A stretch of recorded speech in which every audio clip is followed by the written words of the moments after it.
నమస్తే welcome to వి3 news లక్ష్యం సమాజహితం ఇక వార్తలకు వెళ్లే ముందు ముఖ్యాంశాలు ఆటో కార్మికుల 14 డిమాండ్లపై సానుకూల స్పందన ఈవీ ఆటోలకు 1.5 లక్షల సాయం మంత్రి పొన్నం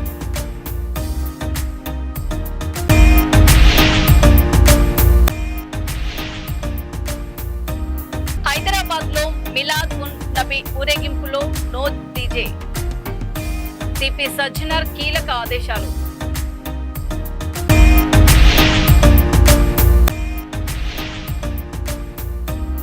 నా కోడలు మేఘన నా కూతురితో సమానం మేఘన ఫిర్యాదుపై మాజీ మంత్రి జోగి రమేష్ స్పందన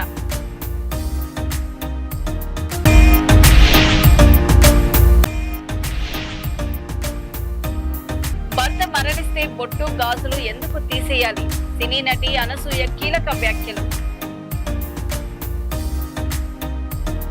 హైదరాబాద్ లో ఆటో కార్మిక సంఘాలు సమ్మె విరమించాయి. ప్రభుత్వంతో జరిగిన చర్చలు సఫలం కావడంతో సమ్మెను ఉపసంహరించుకున్నట్లు కార్మిక సంఘాలు ప్రకటించాయి. 14 డిమాండ్లపై ప్రభుత్వం సానుకూలంగా స్పందించిందని మంత్రి పొన్నం ప్రభాకర్ తెలిపారు. ఈవీ ఆటోలకు 1.5 లక్షల సాయం అందిస్తామని అన్నారు. రవాణా శాఖ కమిషనర్ ఇలంబర్తి గారి నాయకత్వంలో మా additional transport commissioner, joint transport కమిషనర్లు ఆటో కార్మికులతోటి చర్చలు జరిపిన సందర్భంగా ఈ సమ్మెను నివారించి ఆటో కార్మికులు ఎదుర్కొంటున్న సమస్యలు పరిష్కరించడానికి ప్రభుత్వం సానుకూలంగా స్పందించిన మాటని సందర్భంగా తెలియజేస్తా ఉన్నాను. ఈరోజు 2012లో పెంచినటువంటి మీటర్ ఛార్జీలను పెంచాలని చెప్పినారు. ప్రభుత్వం ఇన్ ప్రిన్సిపల్గా అగ్రి అయింది.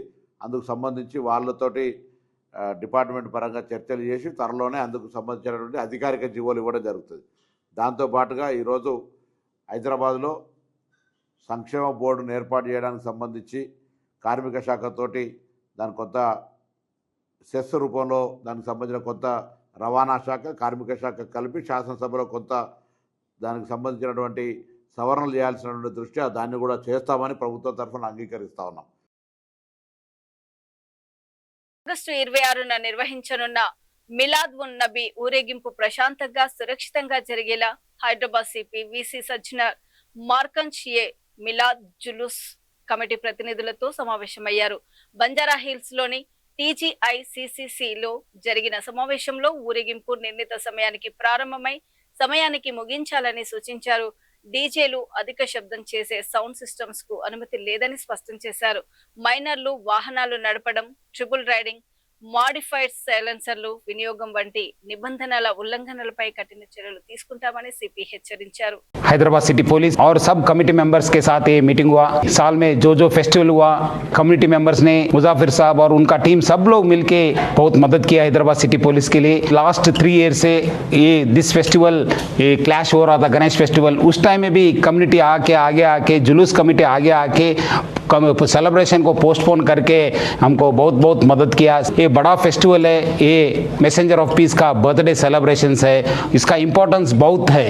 सो सब लोग जो इस सेलिब्रेशंस में पार्टिसिपेट कर रहे हैं वो वही मैसेंजर ऑफ पीस का जो मैसेज है सारा दुनिया को लेके जाने के लिए हम लोग रिक्वेस्ट कर रहे हैं. और जो कमेटी मेंबर्स भी, और लास्ट ईयर भी थोड़ा चैलेंजेस था शालीबंदा में, राजेश मेडिकल के पास, याकतपुरा में, और उसका और दूसरा भी कमेटी का लोग आ रहे थे, उसके बारे में भी हम लोग डिस्कस किया. और माइनर ड्राइविंग के बारे में और साइलेंसर निकालने के बारे में वो लोग भी और हमारा साथ है कि दैट कम्युनिटी भी हमारा साथ है. हैदराबाद सिटी पुलिस की तरफ से मैं रिक्वेस्ट कर रहा हूँ सब लोग मिलके ये फेस्टिवल को अच्छा बनाएंगे, अच्छा सेलिब्रेट करेंगे और it's a great tribute to the messenger of piece.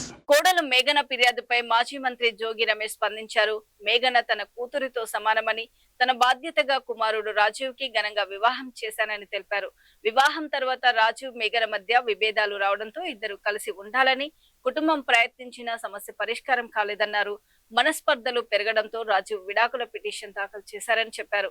ఈ నేపథ్యంలో తమపై ఫేక్ వీడియోలు, ఆడియోలు సృష్టించి దుష్ప్రచారం చేస్తున్నారని, ఎఫ్ఐఆర్ లో మత మార్పిడి అంటూ పేర్కొన్నారని జోగి రమేష్ ఆరోపించారు.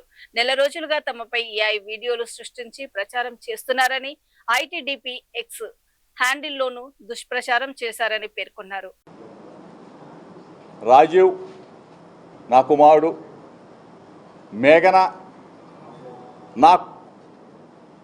కూతురుతో సమానం, నా కూతురుతో సమానం. ఎందుకంటే ఉన్నది కొన్ని రోజులైనా కన్న కూతురు కన్నా మిన్నగానే చూసుకున్నాం. ఎక్కడా ఏ పొరపచ్చాలు మా మధ్య అయితే ఎక్కడా లేవు. రాజీవ్ మేఘన మధ్య ఉన్న విభేదాలు అవ్వచ్చు, పొరపచ్చాలు అవ్వచ్చు, మాట తేడా అవ్వచ్చు, వాళ్ళ మధ్య ఉంటే ఉండవచ్చు. మేము మా కుటుంబం చక్కగా గౌరవించడం, చక్కగా సొంత కూతురులాగా నేను కానీ నా భార్య చూసుకున్నాం. ఈ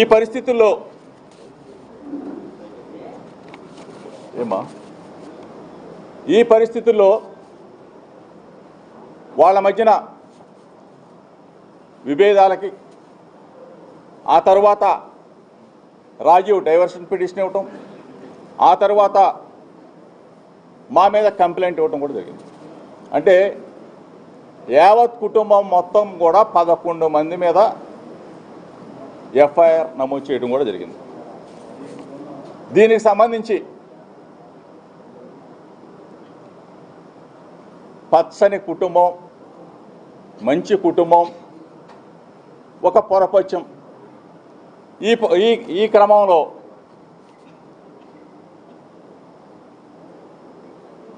కొంతమంది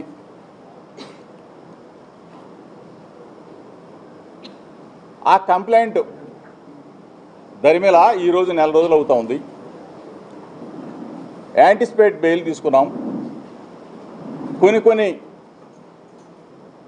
కోర్టు పరిధి దాటి మాట్లాడటం భావ్యం కాదు. కాబట్టి దయచేసి మీడియా మిత్రులు చెప్తా ఉన్నా, నెల రోజులుగా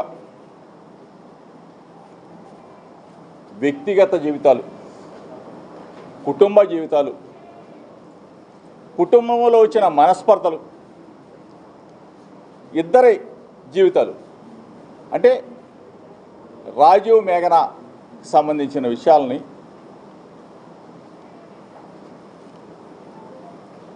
ఎంత అడ్డగోలుగా, మనసుని క్షోభ కలిగించే విధంగా, మానసికంగా చంపేసే విధంగా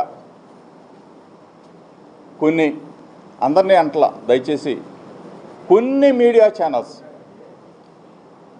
కొన్ని పనిగట్టుకొని యూట్యూబ్ ఛానల్స్ నెల రోజుల పాటు మా కుటుంబం మీద వ్యాపారం చేసుకున్న కొంతమందిని అడుగుతా ఉన్నా, ఇది మీకు భావ్యమా అని అడుగుతా ఉన్నా, మీకు పిల్లలు లేరా అని అడుగుతా ఉన్నా. భర్త మరణించిన తర్వాత మహిళలు బొట్టు, గాజులు, కాటుక ఎందుకు తీసేయాలని సినీ నటి అనసూయ ప్రశ్నించారు. ఇవన్నీ మహిళల వ్యక్తిగత ఎంపికకు సంబంధించినవని, పెళ్లి భర్తతో మాత్రమే వీటిని ముడిపెట్టే ఆచారాలను ప్రశ్నించాల్సిన అవసరం ఉందని అన్నారు. కాలం మారుతున్నప్పుడు సాంప్రదాయాలపై కూడా ఆలోచించాల్సిన అవసరం ఉందని అనసూయ పేర్కొన్నారు. హాయ్ ఎవ్రీబడి, ఎలా ఉన్నారు? జస్ట్ అ థాట్, ఒక ఆలోచన నన్ను తినేస్తుంది. ఒక 3 years నుంచి, మీలో చాలామందికి తెలిసి ఉంటుంది, మా నాన్నగారు we lost him 3 years back. And అమ్మ చాలా అందంగా ఉంటుంది, మంచి డ్రెస్సెస్ అప్, మంచిగా బొట్టు కింద బొట్టు పెట్టి, కాటుకు పెట్టుకుని, మంచి రంగు గాజులు, గజ్జలు, her feet is look beautiful. And then there's been a change in her life. అంటే నాన్నగారు మమ్మల్ని వదిలి వెళ్ళిపోయారు. అండ్ దెన్ 10 మంది 10 మాటలు చెప్తారు, అది ఇది. Those times are difficult. I'm sure చాలామంది ఎక్స్పీరియన్స్ చేస్తుంటారు, ఎస్పెషలీ డాటర్స్ నాతో రిలేట్ అవ్వచ్చు. నన్ను తినేస్తున్న ఆలోచన ఏంటంటే, మనకి బొట్టు, కాటుక, గాజులు, గజ్జలు ఇవన్నీ అమ్మ పెట్టింది కదా. అంటే మా అమ్మకి మా అమ్మమ్మ, నాకు మా అమ్మ. How is it related to like nail polish పెట్టడం, గోరింటాకు పెట్టడం, ఇవన్నీ పెళ్ళి కాకముందు మన అమ్మలు అమ్మమ్మలు మనకి ఇంట్రడ్యూస్ చేసినవి. దాన్ని పెళ్ళితో లింక్ పెట్టి ఇఫ్ ఎనీథింగ్ అమ్మమ్మ చనిపోయినప్పుడు కదా అమ్మ ఇవన్నీ ఒకవేళ వదిలేసుకోవాలి అనుకుంటే చేసేది. How are they linking it to husband and isn't it someone's personal choice? I'm just thinking out loud. నేను ఎవరిని ఛాలెంజ్ చేయట్లేదు, ఇది ఎవరికి వ్యతిరేకంగా కూడా మాట్లాడట్లేదు. జస్ట్ నాకు డౌట్ వచ్చింది. ఇలాంటి స్పెషల్ ఒకేషన్స్, పూజలు, పునస్కారాలు అవన్నీ జరుగుతున్నప్పుడు కూడా నాకు చాలా బలవంతమైన రూల్స్ కొన్ని అనిపిస్తూ ఉంటాయి. అసలు ఇవి ఎక్కడ రాస్తున్నాయి ఏంటి? Just sharing my insights with all of you. మచిలీపట్నంలో జనసేన నేతల మధ్య విభేదాలు బహిర్గతమయ్యాయి. మేయర్ అభ్యర్థిగా బండి రామకృష్ణను ఏకగ్రీవంగా తీర్మానించడంపై జనసేన నేత కొట్టే వెంకట్రావు అభ్యంతరం వ్యక్తం చేశారు. ఈ క్రమంలో గడ్డం రాజు, వెంకట్రావు వర్గీయులు ఓ ప్రైవేట్ కార్యక్రమంలో ఎదురుపడి బాహాబాహికి దిగారు. ఘటనపై వెంకట్రావు పోలీసులకు ఫిర్యాదు చేసినట్లు సమాచారం.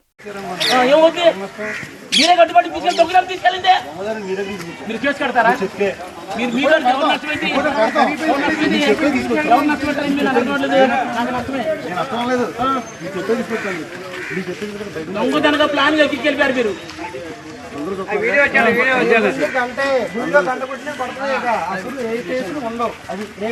అర్థం ఉండాలండి, అర్థం ఉండాలి. నేనేంటో మీకు తెలుసు, నేనేంటో మీకు తెలుసు.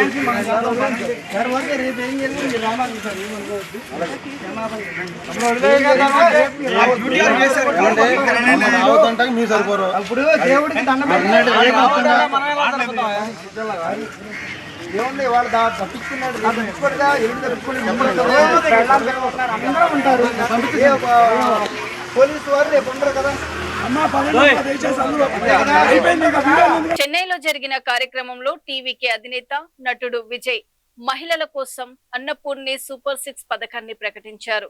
ఈ పథకం కింద అర్హులైన కుటుంబాలకు ఉచిత గ్యాస్ సిలిండర్లు అందించనున్నట్లు తెలిపారు. సుమారు 1.3 కోట్ల కుటుంబాలకు ఈ పథకం ద్వారా ప్రయోజనం కలగనుందని పేర్కొన్నారు. వచ్చే పొంగల్ నుంచి పథకాన్ని అమలు చేయనున్నట్లు విజయ్ వెల్లడించారు. நமது அரசால் பெண்கள் பயன்பெறும் வகையில் அவர்களின் முன்னேற்றத்திற்காகவும் பாதுகாப்பிற்காகவும் பல்வேறு திட்டங்கள் தீட்டப்பட்டு இதுவரை சிங்கப்பெண் சிறப்பு அதிரடிப்படை திட்டம், தாய்மாமன் தங்கமோதிர திட்டம், வெற்றி மகளிர் ஆடுகள் வளர்ப்பு திட்டம், அண்ணனின் சீர்திட்டம் போன்ற திட்டங்கள் அறிவிக்கப்பட்டு அதற்கான நிதி ஒதுக்கீடும் செய்யப்பட்டு நடைமுறைப்படுத்த நடவடிக்கைகள் மேற்கொள்ளப்பட்டு வருகிறது. மேலும் நமது அரசு மக்களின் வாழ்வாதார முன்னேற்றத்தினை முதன்மை நோக்கமாக கொண்டு வெற்றி தொலைநோக்கு திட்ட ஆவணத்தினை, வெற்றி விஷன் டாக்குமெண்ட் வெளியிட்டுள்ளது. அந்த திட்ட ஆவணத்தின் அடிப்படையில் இலக்கு நிர்ணயம் செய்து பல்வேறு திட்டங்கள் அடுத்து வருகின்ற 1ஆம், 3ஆம் மற்றும் 5ஆம் ஆண்டிற்குள் நிறைவேற்றத்தக்க திட்டங்களாக வகைப்படுத்தப்பட்டுள்ளது. சிறப்பினமாக பெண்கள் பயன்பெறும் வகையில் பல்வேறு திட்டங்களுக்கு செயல் வடிவம் கொடுத்து இவ்வரசு நிறைவேற்றும். கடந்த 4 மாதங்களாக வளைகுடா பகுதியில் நிலவி வரும் போர் சூழல் காரணமாக எரிவாயு சிலிண்டர் கிடைப்பதில் தட்டுப்பாடு நிலவி வருகின்றது. இதனால் மாற்று எரிபொருளை பயன்படுத்தி வருவதாலும் எரிவாயு சிலிண்டர் விலை உயர்வினாலும் பொதுமக்கள் தங்களது வருவாயிலிருந்து கூடுதலான தொகையினை செலவிட்டு இன்னலுக்கு ஆளாகி வருகின்றனர்.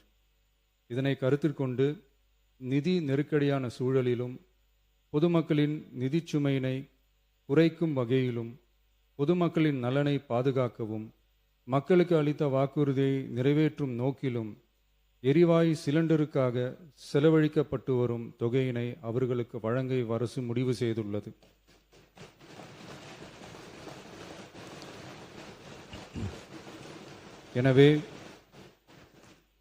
எனவே குடும்பத் தலைவிகள் பயன்பெறும் வகையில் முதல் கட்டமாக அன்னபூர்ணி சூப்பர் 6 திட்டத்தில் ஆண்டிற்கு 3 விலையில்லா எரிவாயு சிலிண்டர்கள் வழங்கப்படும்.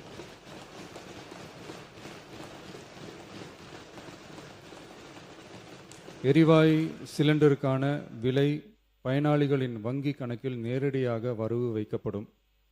இத்திட்ட பயனாளிகள் எரிவாயு சிலிண்டர் பதிவு செய்து சிலிண்டர் பெற்றவுடன் எண்ணெய் நிறுவனங்களிடமிருந்து பட்டியல் பெற்று சிலிண்டருக்கான விலை பயனாளிகளின் வங்கி கணக்கில் வரவு வைக்கப்படும்.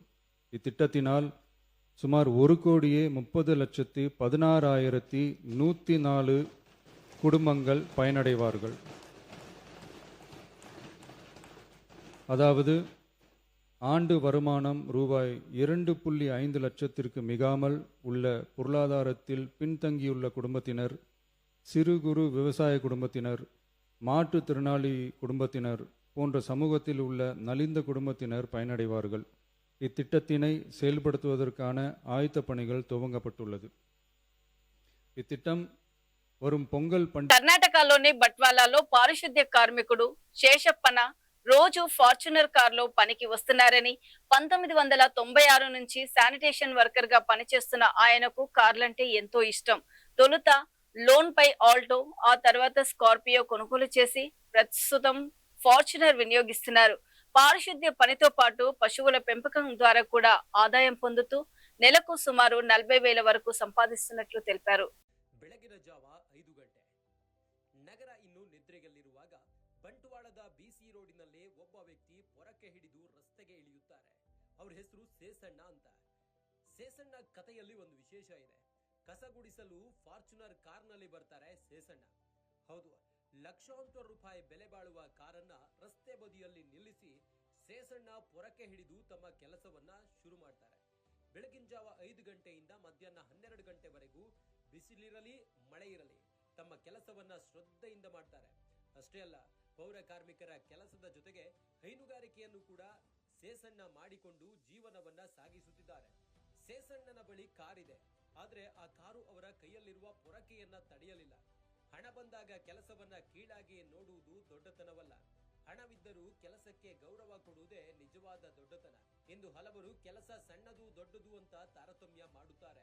ಆದ್ರೆ ಸೇಸಣ್ಣ ಹೇಳಿಕೊಡುವ ಪಾಠ ಒಂದೇ: ನಾವು ಮಾಡುವ ಕೆಲಸದಿಂದ ನಮ್ಮ ಗೌರವ ಕಡಿಮೆಯಾಗುವುದಿಲ್ಲ. ನಮ್ಮ ಕೆಲಸವನ್ನ ನಾವು ಎಷ್ಟು ಪ್ರಾಮಾಣಿಕವಾಗಿ ಮಾಡುತ್ತೇವೆ ಅನ್ನೋದೇ ನಮ್ಮ ನಿಜವಾದ ಗೌರವ. ಫಾರ್ಚುನರ್ ಅವರ ಬಳಿ ಇರಬಹುದು, ಆದ್ರೆ ಅದಕ್ಕಿಂತ ದೊಡ್ಡ ಸಂಪತ್ತು ಅವರ ದುಡಿಯುವ ಮನಸ್ಸು. ಸೇಸಣ್ಣನಂತವರು ನಮಗೆ ನೆನಪಿಸುವುದು ಒಂದೇ: ಕೆಲಸ ಯಾವುದಾದ್ರೂ ಆಗಿರ್ಲಿ, ಕಾಯಕಕ್ಕೆ ಗೌರವ ಕೊಡಿ. ಯಾಕಂದ್ರೆ దుడియువ కైಗಳಿಗಿಂత దొడ్డ ఆస్తి ఈ జగತ್ತಿನಲ್ಲಿ మత్తొందిಲ್ಲ. ఢిల్లీలో ఫుడ్ డెలివరీ యువతిపై దాడి జరిగినట్లు సోషల్ మీడియాలో వైరల్ అవుతున్న వీడియోపై ఫ్యాక్ట్ చెక్ లో అది నిజమైన ఘటన కాదని తేలింది. ఫుడ్ డెలివరీ కోసం వెళ్లిన యువతిపై కొందరు దాడి చేసినట్లు చూపిస్తున్న ఈ వీడియో వాస్తవానికి అవగాహన కోసం రూపొందించిన స్క్రిప్టెడ్ వీడియోగా గుర్తించారు. ఈ వీడియోను 2024 డిసెంబర్లోనే స్క్రిప్టెడ్ డ్రామా అవగాహన వీడియోగా సోషల్ మీడియాలో ప్రచురించినట్లు వెల్లడైంది.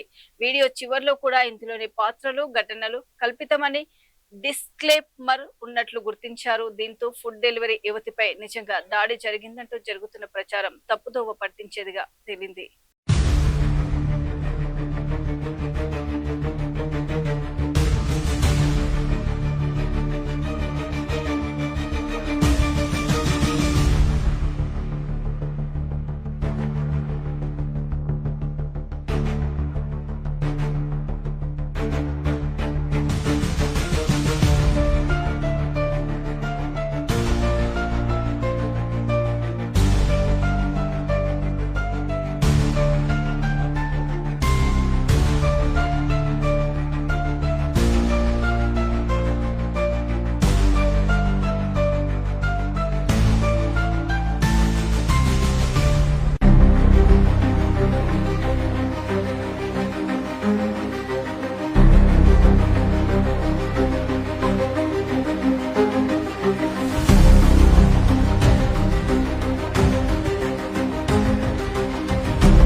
అప్డేట్. ఆటో కార్మికుల 14 డిమాండ్లపై సానుకూల స్పందన. ఈవీ ఆటోలకు 1.5 లక్షల సాయం మంత్రి పొన్నం.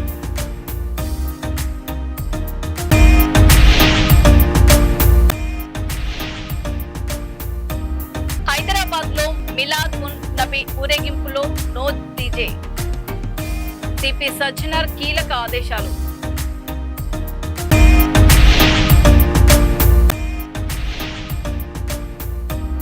నా కోడలు మేఘన నా కూతురితో సమానం. మేఘన ఫిర్యాదుపై మాజీ మంత్రి జోగి రమేష్ స్పందన.